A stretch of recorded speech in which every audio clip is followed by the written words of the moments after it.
It's time to totally stick it to Pablo and toss up. What's first? Toss up more intriguing 5-0 start, the Yankees or the Pirates? Of course, it's the Pirates. Who is surprised that the Yankees are 5-0? These are the Yankees. They spend a lot of money on great players. The Pirates haven't been 5-0, I believe, in the last 41 years. I don't think they've made the playoffs in the last 9 years. And in that interim, they have had one winning season in which they only won 82 games. That's all they won to have a winning season. They're 4-0 this year against the Marlins. They came to Washington yesterday, and they beat my Nationals. I don't really want to talk about that. I guess I have to talk about that at some point. Yeah, they've got the same amount of wins, the Pirates, as the entire National League East. Our problem in Washington is the bullpen is terrible. The last two games, this game yesterday was 3-3 in the seventh, and the Pirates won 8-4. You know, Matt Barnes and Tanner Rainey and Kyle Finnegan and Hunter Harvey. One has been worse than the next. They've been worse than the next. Yeah, I'm going to take the Yankees, Tony. The question was, what am I personally intrigued by? I'm intrigued by the idea that I'm going to get what I want this season, right? I want a 28th World Series trophy. I want to erase the memory of last season. And so thank you to Luis Gil, thank you to Anthony Volpe, thank you to the new kids who are making it so that 1992, the last time a 5-0 start happened, is something that I can enjoy at age 38. The Yankees have only done this 4 times. So as much as the Pirates, of course, are a relative desert for which this is manna from heaven falling upon them, sure. For me, I'm doing the math here, the exchange rate. This should have happened more often. It hasn't. So I'm going to enjoy it and pretend like this is exactly the pace at which this season will unfold. Thank you very much. That's wonderful. I'm glad that you see the world through the eyes of a Yankee fan and nothing else. You don't take the big picture. I love that part. What's next? Toss up more impressive Luka Doncic shot from the other night. The one from the game or the one from the pregame? Okay. Both of these shots are unbelievable. I'm using that word deliberately. Unbelievable. The pregame shot, he throws the ball off the overhead scoreboard at midcourt. When you see this shot, you assume the footage has been doctored because it goes off the scoreboard, goes into the glass backboard, and right through the net. And you say that couldn't possibly happen. In the game itself, he takes a one-handed, underhand, teardrop shot. A lot of guys do that from 4 feet. He does it from 22 feet. And you say to yourself, I've never seen that before. Of course you haven't. No one has ever taken that shot in a real game from that distance. He's having an MVP year. Doncic is leading the league in scoring, 34 points a game. He's third in assists, 9.8, 9.1 rebounds as well. And I'm glad I can talk about Doncic with you here and not Wilbon, because Wilbon would just dismissively say, get on a treadmill because he hates Luka Doncic. Right. You got to play yourself into shape. I just want to marvel at the shape he's in right now. Because when we talk about skill, Tony, of course you can talk about stuff that happens in the game, but I like to think of it more like a pool player. Like a guy who can do trick shots. Like a guy who has such a command and mastery of the objects at his manual disposal that he will do something that, yes, will make me think like I'm watching a deep fake. And so I am somebody at this age who has this phone. And I see all sorts of stuff in this phone every day. I've never seen the pregame shot that you described. I've never seen anyone attempt it. I've seen people try to do an offhanded push shot underhand. Yes, Kyrie had a game winner that reminded me kind of that, although it was overhand instead of underhand. But that video board thing, that is that McDonald's commercial with Michael Jordan and Larry Bird. Except they didn't have the imagination to even try it. He did it, even though it didn't count. 6th birthday Al Weiss. History lesson, kids, and Pablo. Weiss played 10 years in the majors with the White Sox and Mets. His career batting average was only .219, and he hit only 7 homers. But the amazing Mets might not have won the 1969 World Series without him. Weiss was the Mets' second baseman, nowhere near as popular or productive as Cleon Jones, Tommy Agee, or Bud Harrelson.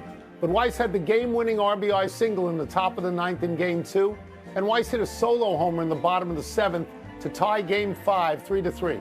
The Mets went on to win that game and the series over Baltimore in 5. And these were the Orioles of Frank and Brooks Robinson, Boog Powell, and Paul Blair. So I admit that this is a bit before my time. I've dropped a lot of names on you, Tony, today. I'd like you to do the same.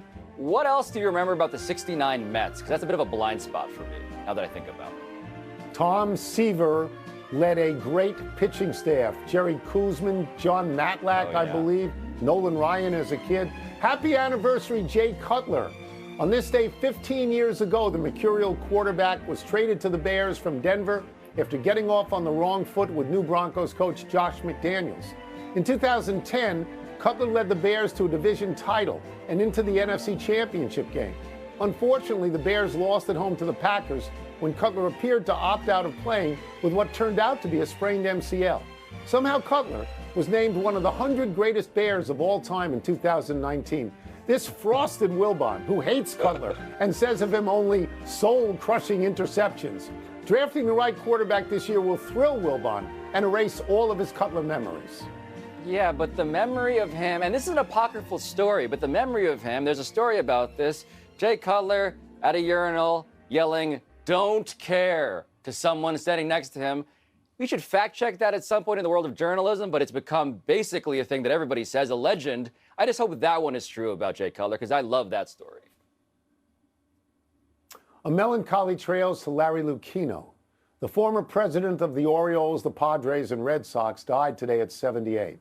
Lucchino, who played college basketball at Princeton with Bill Bradley and made the Final Four in 1965, was a lawyer by trade and a baseball man by avocation. He worked for famed attorney Edward Bennett Williams when Williams owned the Orioles, and Lucchino supervised the building of the iconic Camden Yards. In San Diego, Lucchino presided over the construction of Petco Park. But his greatest success came with the Red Sox, where in 2002, he hired 28-year-old Theo Epstein as general manager. 2 years later, the Red Sox won their first World Series in 86 years, and the first of 3 titles the Red Sox would win during Lucchino's tenure. It was Lucchino who coined the perfect phrase to describe the Yankees, if you were a Red Sox fan, the evil empire. That is a phrase that works, that makes sense. And when I was reading some of just the obits just now, Tony, about Larry Lucchino, what's clear is that this man is so much more influential than I realized, even as I hated him and his team for what he was doing, which was daring to present themselves as equals to a team that had destroyed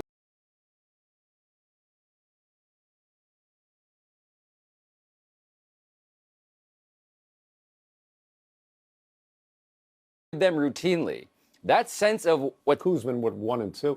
We are running out of show. We go to the big finish. Rajon Rondo told the All the Smoke podcast he's retired from the NBA. How will you remember his career? Some wraparound passes and a reputation as one of the smartest players to ever play basketball. Carson Wentz will back up Patrick Mahomes in Kansas City. Do you like that? I actually do. He's not been any good in the last few years, but he once was very good, and as a backup, he could be very good.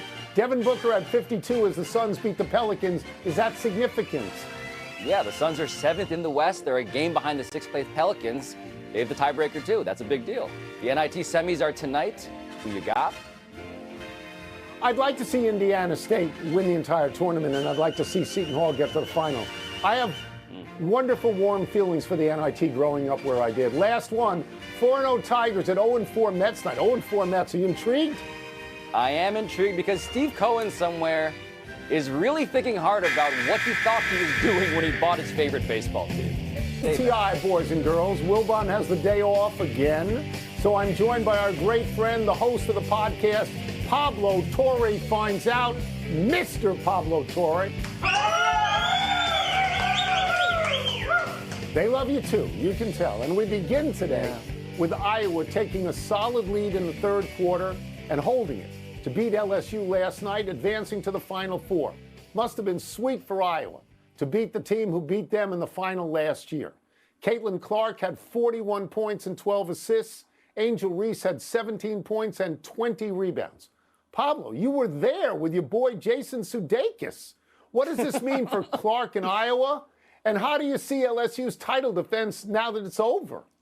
Yeah, let me say that this was one of the greatest nights of my life. I'm old enough to remember when this whole premise, Sudeikis, thank you by the way, the whole premise, him involved, would be totally ridiculous. And so I want to say to you that, of course, Caitlin Clark is somebody who finds a way to exceed expectations, even as the expectations are stratospheric, okay? What I sensed in person, what I sensed after the game when I got to meet her, I'll be Wilbon here, Tony. I'm going to be a little Wilbon. Watch your feet. I'm dropping names. I met Caitlin, met her family very briefly, and the notion that their daughter manages to do things that make her one of the greatest shows on earth. She leads the NCAA tournament historically in assists, okay? As well as the points, as well as the fact that she is the closest thing to Steph Curry we've ever seen. So look, I can go on, but for me, it was just as good as I am excitedly describing it. Yeah, I've had a little problem with my earpiece, so I didn't hear all of that. Did you say you met Caitlin Clark and her family after the game? I did. Wow, I did. That's Thank exciting. you, Look, yeah, I watched every single play of that game alone without fancy friends because I've been watching Caitlin Clark all season because I think she is a fabulous show. I mean, I really do. I know she's not a great shooter. She's not Steph Curry. She's not. But she's a great scorer. And she rises to the moment time after time after time.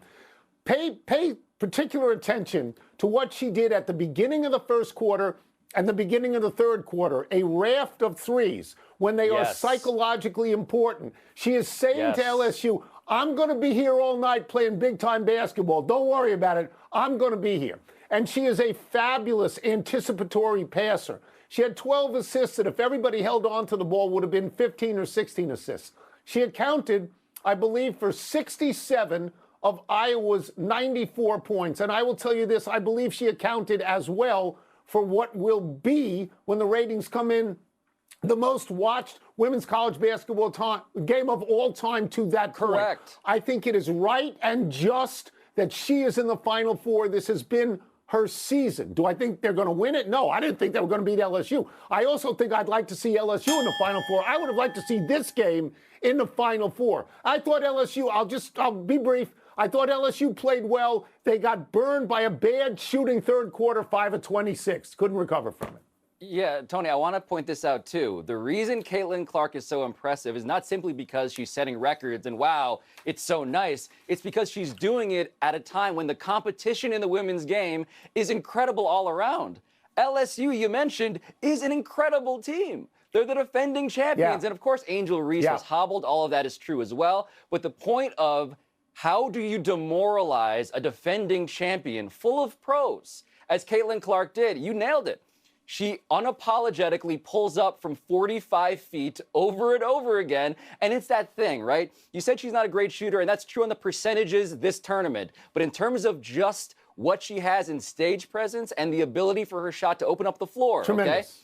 Yeah, when she takes those shots and she hits them, you just do as Haley Van Lith did. You throw your hands up and you say, I cannot defend this. And they didn't. And that's why it was so incredible to me. But look, the late game, there's another game. It featured UConn topping USC, Tony. Paige Beckers and Juju Watkins had nearly identical points and rebounds totals, but Beckers shot a higher percentage and added more assists in leading the Huskies to their 15th Final Four in the last 16 tournaments. The Huskies started the season 4-3. They're now 33-5. Gino Auriemma, the head coach, said this, quote, they believe in themselves and they're making me believe in them even more, end quote. So has UConn made you a believer, Tony? Yeah, I will get to that in a second. I just want to alert the viewers that later in the show you'll talk about other famous people you met last night and their families. Look, if you are asking me, do I believe that UConn is going to win and beat Iowa and South Carolina in succession? No, I don't, because I don't think anybody can beat South Carolina. But if you're asking me, do I have some sort of belief system in the University of Connecticut? My answer is, are you kidding me? This is their 23rd Final Four under Gino Auriemma. They are to women's basketball what UCLA was to men's basketball, but over a longer period of time. 23 Final Fours, 15 of the last 16, 11 championships. John Wooden won 10 championships. I I'm not going to sit here and say they can't win because they can win. I will sit here and say that I don't think they're going to win, but of course they can win. Look, this is what we got last night. We got, in this game, Paige Beckers and Juju Watkins. In the game we just talked about, Caitlin Clark and Angel Reese. So I would tell you, and I'm sure you would agree, they're the 4 biggest stars, individual biggest stars in women's basketball. Now we're going to get Beckers against Clark, who are probably the 2 best. I said this yesterday. Amazing. This is America's Got Talent. This is it. Yeah, Hannah Hidalgo, Notre Dame, another name I'd throw in there, but Juju Watkins, Tony from USC, has been the greatest freshman scorer in the history of the women's game. So that's who they beat. And so the thing about UConn, right, I always love how this dynamic unfolds sometimes. How does Goliath get to feel like David? This is how it happens. You get 6 players injured. And so you only have 7 players for Gino Auriemma to put out there. And so Paige Beckers, 2 of those players played all 40 minutes, right? So the question of, are they healthy enough to contend has been the biggest knock on UConn. But Paige Beckers, to take the time machine for a spin a little bit, she was more highly touted than Caitlin Clark. She was supposed to be everything Caitlin Clark became, one of the great prospects. And she's been almost as good because she's finally healthy. I'm just going to take a couple of seconds here to say, before we end this story, what I'm interested in is Gino Auriemma, and is this it? For about a month ago, he talked about, sort of cryptically, I don't know how many more wins I have, probably in single digits. I'm not going to chase Vanderveer for the most wins ever. But if Paige Beckers is coming back, wouldn't you roll the dice one more time since you just made the Final Four? We move now to baseball. We had a no-hitter last night. It came from Houston's Ronel Blanco, who was making only his 8th major league start and was making it because so many Astros pitchers are hurt, like Connecticut players. Blanco struck out 7 Blue Jays, walked 2 and threw 105 pitches. Pablo, what did you find most interesting about this player accomplishing this feat? So I am wired to be numb and unimpressed by no-hitters, Tony, because they've come fast and furious in recent years, okay? It just happens a lot. There are guys I've never heard of who do this, but allow me to give this gentleman the title of the guy I have heard the least about before. He started pitching at age 18. He had never pitched a complete game before. I believe he topped out, I can check my notes here, I believe he had not pitched more than 6 innings until this game. Yes. So in terms of just never went to the how 7th. How does he come out of nowhere and be this good? It's remarkable on the level of anonymity, even in an era when anonymity reigns. So I had never heard of him or seen him until this morning when I was watching and it said he had a no-hitter. And I looked at his hair. It was wild. It's so bright yellow. And I thought if I only had hair, I would dye it that color too, because it just looks so great. And I don't want to go crazy here because what you say is true. We have 3 or 4 or 5 no-hitters every year. We have one early in the season every year, though this is unusually early, basically the first week. And yeah, the story of the no-hitter in baseball is that it's done by people that you don't expect to do it. I'll just amplify some of the things you said. He not only hasn't gone to the 7th, he's never thrown 100 pitches. This was his 25th major league game. He was signed for $5,000 by the Astros while he was working in a car wash. A car wash. And you know the great line about the car wash? A guy throws the baseball through the car wash so fast that it doesn't even get wet. He's that guy. He's that guy.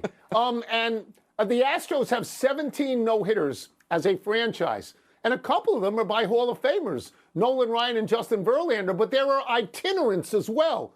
Mike Fiers, Don Notebart, Ken Johnson. It's your lucky day, kid. When you get it, it's your lucky day. Right. Baseball as a sport is a joy to me because you have right alongside the all-timers, the no doubt Cooperstown residents, you have these guys. And they're all mixed up together, and that's a function of this game. In basketball, of course, it's always the big names with the big records. Here you have a category of one day you're as good as the best there ever was, even though we don't ever think of you until another anonymous guy does that again.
There is a speed bump on the front.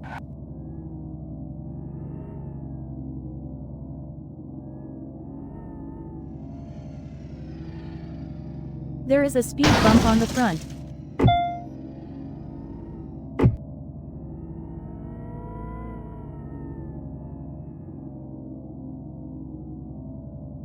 There is a speed bump on the front.